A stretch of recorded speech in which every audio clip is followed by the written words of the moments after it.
sa tatlong restaurants ng resort Eat. na dumaan Eat sa Linggo. Ay, Hindi pa natin hindi pa inaano ay...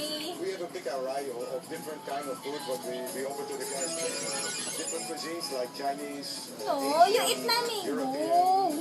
may sariling buffet din ng mga chikiting. not only the fried fish fingers or the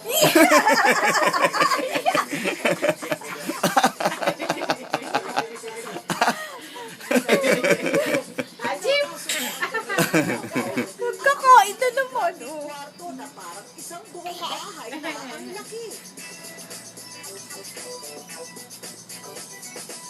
Ang pananatili sa espasyong ito, aabot lang ng piso kada araw. Ay, tinatapon ni Loko isa. Guests to leave the resort saying, wow, I got value for money. One more, you bite. Oh, I underpaid for that. Dito naman sa sulok ng Maynila, mafe-feel mo ang pag-ikot sa buong mundo.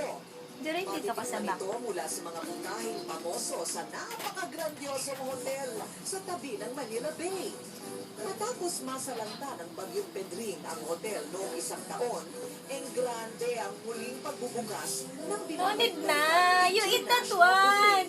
sa Spiral. Dadalhin ang mga bisita sa dalawang studio. itong buto. Dito.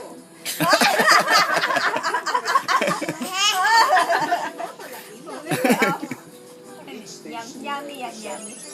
Yan. You bite. Food is really authenticity is the most important part. All of them are artisans. All of them work for many years in hotels around the world.